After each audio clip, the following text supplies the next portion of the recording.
Okay, guys, I'm going to try to get through this podcast without coughing all over everybody. I'm trying to fight a cold, but I want to get to some questions real fast here. And I want to keep this, all my podcasts I want to keep within 10 to 15 minutes. That way I keep a lot of you guys engaged. There's some questions that I pulled that I was asked, and then I pulled some off the message board. And I've got about 4 of them here that I want to try to get to.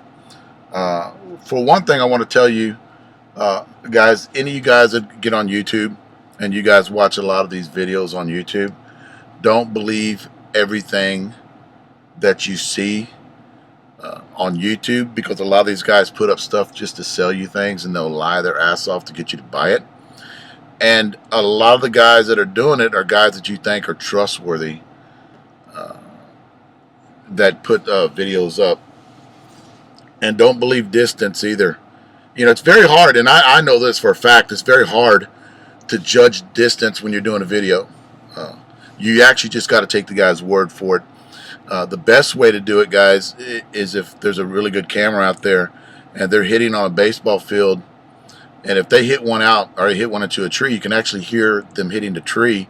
Or if they hit one to the fence, you can actually hear them hitting the fence on either a softball field or a baseball field. But make sure you hear that, because a lot of these guys will say they'll hit that one 400 foot, or they hit with that one 300 foot. And a lot of times you'll hear it actually hit the fence.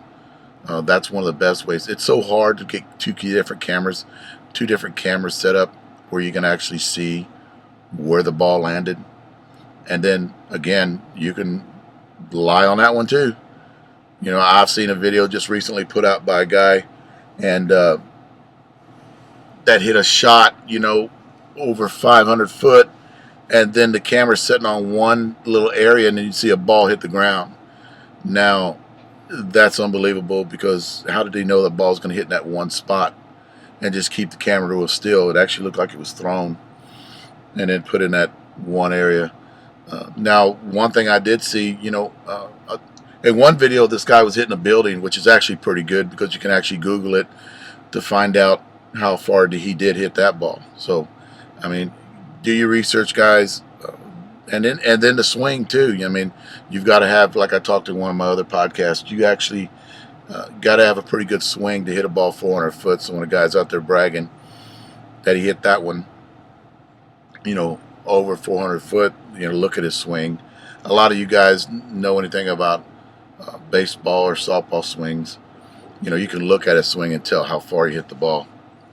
I just wanted to put that out there. Don't believe everything, especially a lot of these companies. A lot of these companies out there will have videos out and just trying to get you to buy something. And I'm not down in all of them. There's just some out there that are actually pretty good, that are honest, and then there's some that are out there just trying to make a buck off of you and they'll lie their ass off. There's another question. I put out a video, guys. I'm a firm believer, and Billy actually taught me this back in the 80s, is one bat every year, and use that bat all year long. It doesn't matter what bat it is, preferably it's one of the top tier bats. Do not mix and mingle bats, because in my opinion, and I know this is Billy's opinion too, that your batting average will suck if you have 2 or 3 bats in your bag.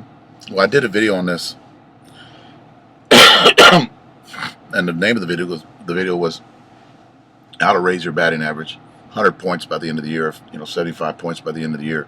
And my theory is, always use one model bat, one weighted bat, ounce, and don't even go up and down in ounces. Like a lot of you guys get tired and you'll go drop down to 26. That still screws you up, especially during the tournament.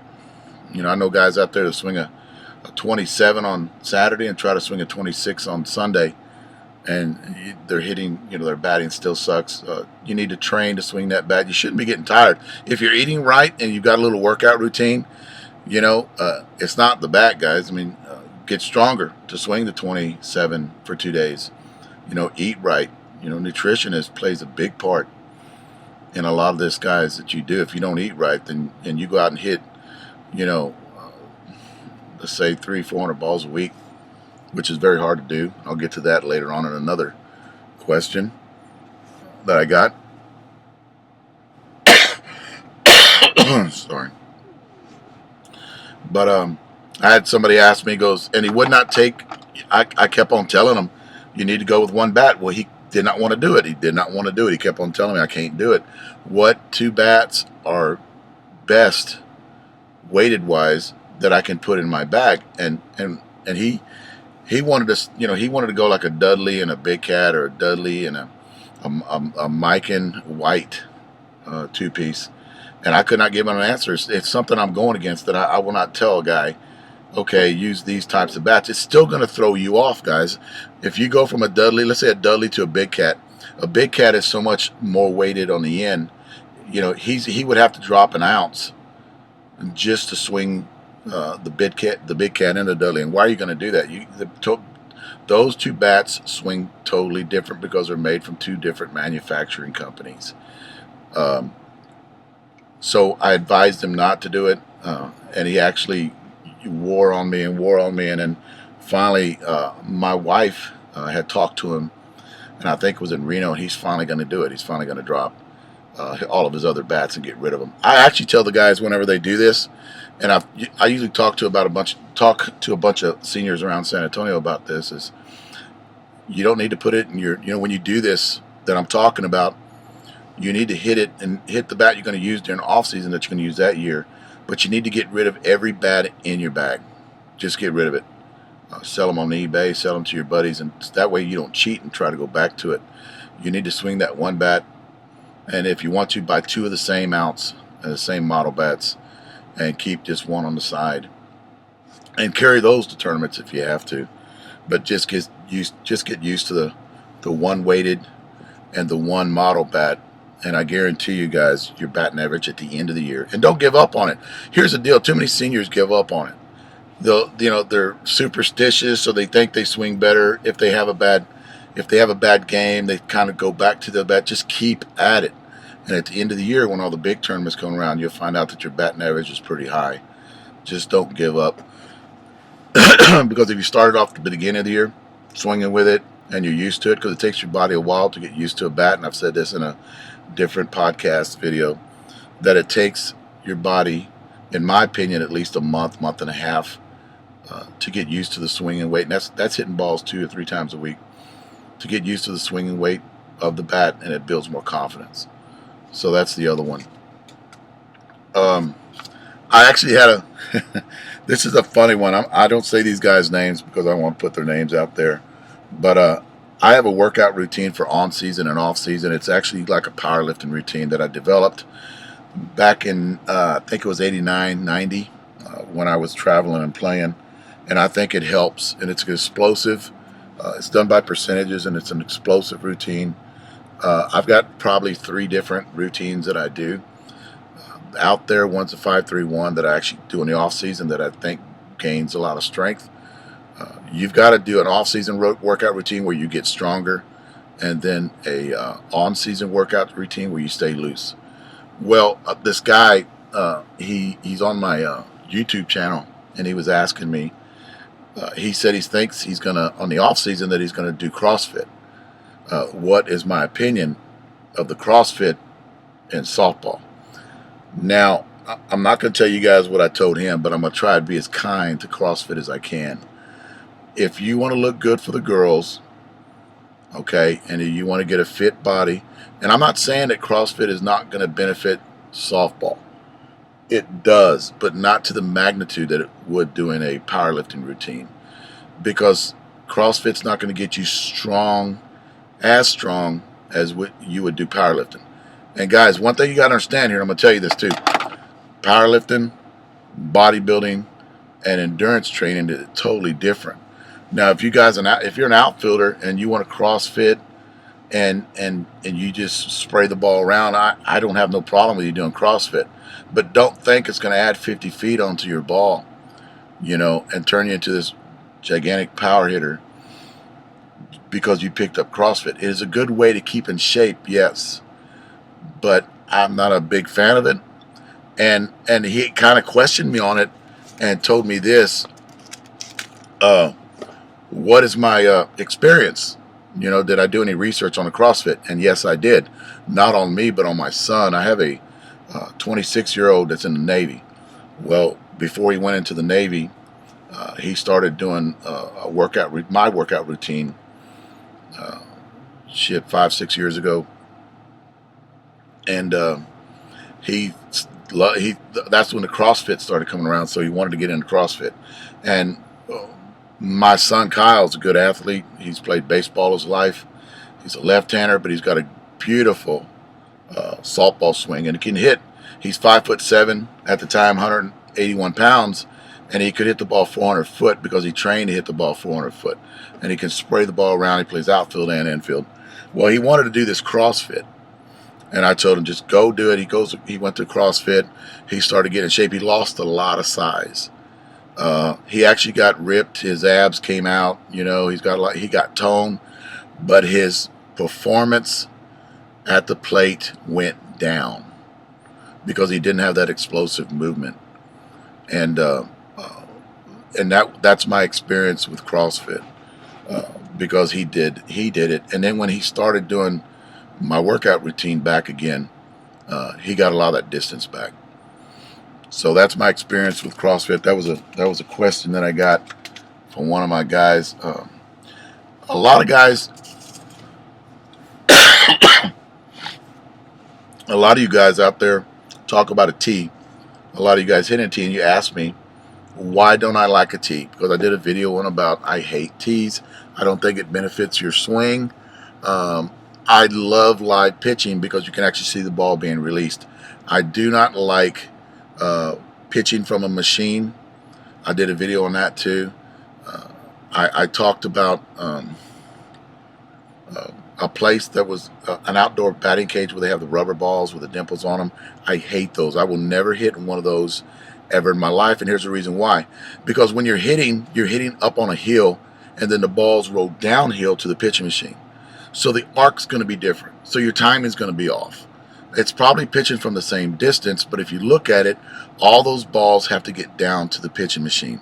So when you're hitting in that concrete cage and the net's all around you, for one, you don't have a follow through. You can't follow through if you have a big follow through like I do, and Billy does, and you'll actually hit that netting. But if you look, the pitching machine is actually lower than where you're batting because those balls got to funnel down to the pitching machine. I hate hitting in those because I think it throws your timing off. But we hit at D-Bat here in San Antonio. The balls we hit are actually like a 400, 200 compression ball. No, excuse me. It's a 40 core, 200 compression ball. And they're leather cover balls. They don't damage the bats. They actually are. I like them. I think they're pretty neat.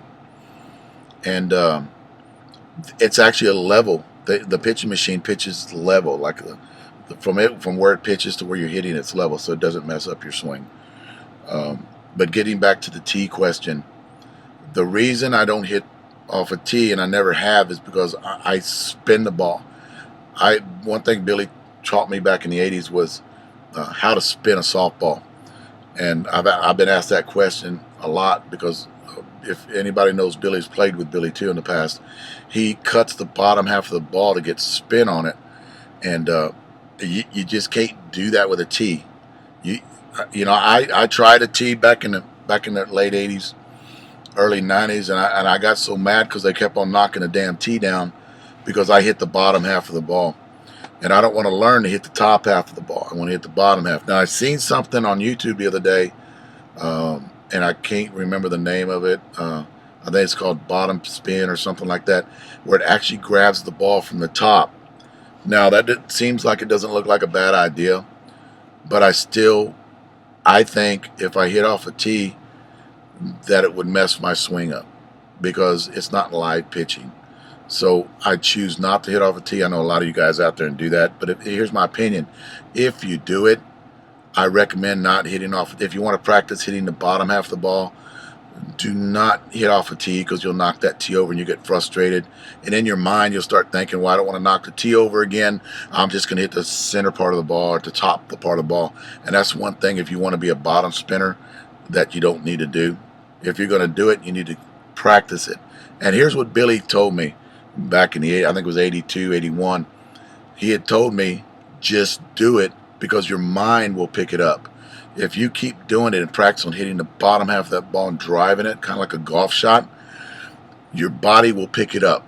Don't think about it. Tell your mind, hit the bottom half of the ball and do it every time. And then you get the muscle memory on hitting the ball, but it's going to take a lot of swings, guys. Here's the deal. You just can't learn this shit overnight. So cutting the ball, hitting bottom half of the ball takes a lot of BP. I still am a firm believer in not hitting off a tee. I have not hit off that tee that holds the ball from the top, but it seems like a good idea. Common sense tells me it seems like a good idea, because you're actually trying to hit the bottom half of the ball. Can't do that with a tee. There was one last question I wanted to get to before I get off, and this came off of, and I'm going to leave you guys hanging on this one too. This came off of one of the message boards, and the question was, we all know it's what fits your swing. All senior bats are the same. Wow. The first thing I want to talk about on that one, I think that's bullshit. I up to a point, guys. I do see that a lot of people have different swings, but if you're buying a bat that fits your swing, why not change your swing? Why not get a video out there on how to hit a softball? Why not talk to Ken Vanbergard about how to hit a softball and fix your swing? Why are you buying a bat to help you hit the ball? Now, let's say this, okay? This is another question for you. I would ask this guy. Let's say a combat fits your swing, but it's not one of my top tier bats, because a combat did not even make my top 7. So does that mean you're going to out-hit me? No, it doesn't, because I'm swinging one of the top tier bats. So I don't understand. It's what fits your swing. Why don't you get a top tier bat and hit with that bat for a while till you get used to the swinging weight of the bat? And I want to talk about this later on and try to get more into it, because a lot of you guys, are probably sitting there going, what is he talking about? But I'm not a firm believer, and I've seen this from a lot of bat companies out there, guys. Hey, give me a call and I'll sell you a bat on what fits your swing. Well, I do see that there are different swings, but wouldn't it be easier in the long run to fix your swing and get one of the top tier bats so you are hitting the ball better? So I'm going to leave you on that. I'm going to talk more about it later. And I'm going to try to get these out, fairly quickly, because I like talking about this. I just wanted to answer a couple questions, and then I'll see you guys next time. Thanks.